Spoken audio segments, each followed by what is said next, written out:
Assalamualaikum warahmatullahi wabarakatuh. Halo semuanya, perkenalkan nama saya Yesi Trokifasari dari Institut Agama Islam Negeri Pontianak, Prodi Tadris Bahasa Inggris kelas 2A semester 2. Oke, jadi sekarang saya akan menjelaskan tentang kaidah usuliyah kasr. Sebelumnya saya meminta maaf yang sebesar-besarnya karena saya juga masih belajar. Apabila nanti di dalam penjelasan saya terdapat banyak sekali kesalahan ataupun kekurangan, saya mohon maaf dan saya juga membuka kritik dan saran untuk teman-teman semuanya. Saksikan.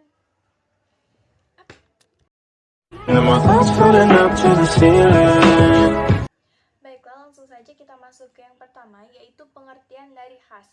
Khas adalah isim fa'il yang berasal dari kata kerja khoson, khososon, yukhison, yuhruson, yang artinya adalah mengkhususkan atau menentukan. Lafaz khas adalah lafal yang mengandung satu pengertian secara tunggal atau beberapa pengertian yang terbatas. Para ulama sepakat, seperti yang disebutkan Abu Dahroh, bahwa lafaz khas dalam nas syara' menunjukkan pada pengertiannya yang khas secara khoti atau pasti, dan hukumnya yang dikandung bersifat pasti pula, selama tidak ada indikasi yang menunjukkan pengertian lain. Khas menurut bahasa adalah lafaz yang menunjukkan arti tertentu, tidak meliputi arti yang umum. Sedangkan khas menurut istilah adalah lafaz yang diciptakan untuk menunjukkan pada perorangan tertentu, seperti Muhammad, atau menunjukkan satu jenis seperti lelaki, perempuan, atau menunjukkan beberapa satuan terbatas, contohnya seperti 13, 100, sebuah kaum, sebuah masyarakat, sekumpulan orang, dan lain-lain yang terdiri dari lafaz yang menunjukkan sebuah individu dan tidak menunjukkan seluruh individu. Baik, yang selanjutnya adalah hukum khas. Lafaz yang terdapat pada nas menunjukkan satu makna tertentu selama tidak ada dalil yang mengubah maknanya. Dengan demikian, apabila ada suatu kemungkinan arti lain yang tidak berdasarkan pada dalil, maka kekhotian dalalahnya tidak terpengaruhi. Oleh karena itu, bila lafaz yang dikemukakan dalam bentuk mutlak tanpa batasan apapun, maka lafaz itu memberi faedah hukum secara mutlak selama tidak ada dalil yang membatasinya. Dan bila lafal dikemukakan dalam bentuk perintah, maka ia menunjukkan tuntunan kewajiban bagi orang yang diperintahkan selama tidak ada dalil yang memalingkannya dari makna lain yang dikandungnya. Lafaz dalam bentuk larangan, maka perbuatan itu menunjukkan perbuatan yang haram selama tidak ada indikasi untuk merubah maknanya. Kemudian hukum khas secara garis besar. Apabila ada syar'i, maka ia menunjukkan dengan dalalah yang khoti terdapat makna yang khusus, sedangkan hukum bagi madlulnya tetap secara pasti, bukan dengan jalan zan. Kemudian hukum yang diambil dari hadis Nabi, pada tiap-tiap 40 ekor kambing adalah seekor kambing. Jadi maksudnya adalah ini termasuk dalam penentuan nisab kambing yang wajib dizakatkan. Kemudian kita lanjut kepada kedudukan khas. Menurut jumhur ulama, arti 40 kambing dan satu kambing, keduanya adalah lafaz khas.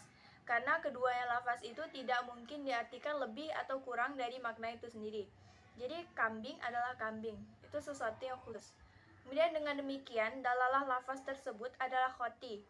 Tetapi menurut ulama Hanafiyah, terdapat qarinah yang mengalihkan pada arti yang lain, yaitu arti zakat adalah untuk membantu fakir miskin dengan kambing yang dizakatkan. Kemudian Imam Muhammad Abu Zahro mengatakan bahwa dalalah lafal al-khas adalah jelas dan tegas. Hal ini tidak terdapat perbedaan pendapat di kalangan ulama.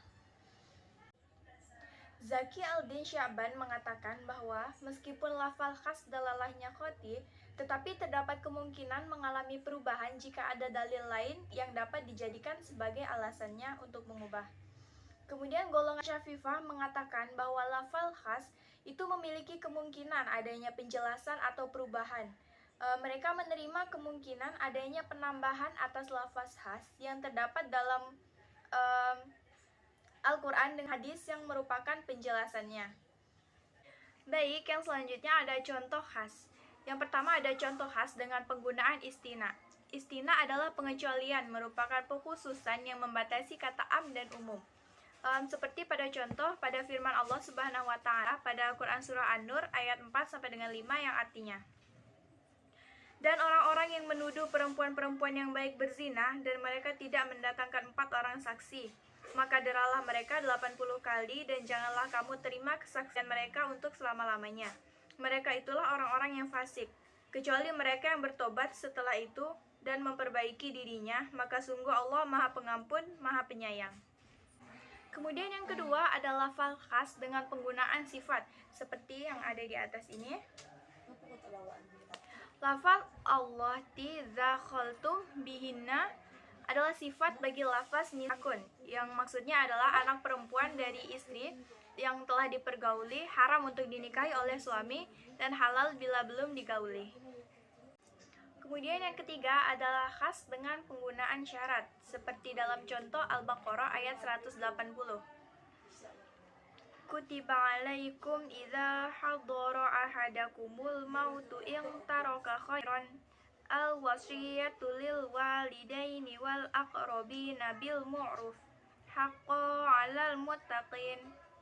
Yang artinya, diwajibkan atas kamu apabila maut hendak menjemput seseorang di antara kamu, jika dia meninggalkan harta, berwasiat untuk kedua orang tua dan karib kerabat dengan cara yang baik sebagai kewajiban dari orang-orang yang bertakwa. Lafaz yang termasuk khas terdapat pada lafaz in taroka khairan, yang artinya jika ia meninggalkan harta. Kemudian ada contoh khas dengan penggunaan ghoyah atau batas sesuatu, seperti pada firman Allah yang terdapat pada Quran surah Al-Baqarah ayat 222 yang artinya, dan mereka menanyakan kepadamu Muhammad tentang haid. Katakanlah, itu adalah sesuatu yang kotor, karena itu jauhilah istri pada waktu haid, dan jangan kamu dekati mereka sebelum mereka suci. Apabila mereka telah suci, campurilah mereka sesuai dengan ketentuan yang diperintahkan Allah kepadamu. Sungguh, Allah menyukai orang yang tobat dan menyukai orang yang menyucikan diri. Quran surah Al-Baqarah ayat 222. Kemudian yang terakhir ada khas dengan penggunaan badal bal min kul. Contohnya pada firman Allah pada surah Al-Imran ayat 97. Fihi ayatum bayyinatum maqam Ibrahim wa man dakhalahu kana aminna walillahi 'alan nasi hajjul baiti man istata'a ilaihi sabila wa man kafara fa innallaha ghaniyyun 'anil 'alamin. Lafaz man istata'a adalah badal dari an-nas.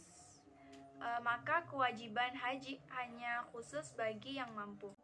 Baiklah, itu tadi penjelasan saya mengenai kaidah usuliyah khas. Saya mohon maaf apabila terdapat banyak sekali kesalahan maupun kekurangan dalam penjelasan mengenai usuliyah khas. Saya mohon maaf dan saya membuka kritik dan saran untuk teman-teman yang ingin memberikan masukan kepada saya. Sekian video dari saya, kurang dan lebihnya saya mohon maaf. Wabillahi taufik wal hidayah. Wassalamualaikum warahmatullahi wabarakatuh. And my thoughts floating up to the ceiling. I'm swimming in everything you said. I'm thinking about jumping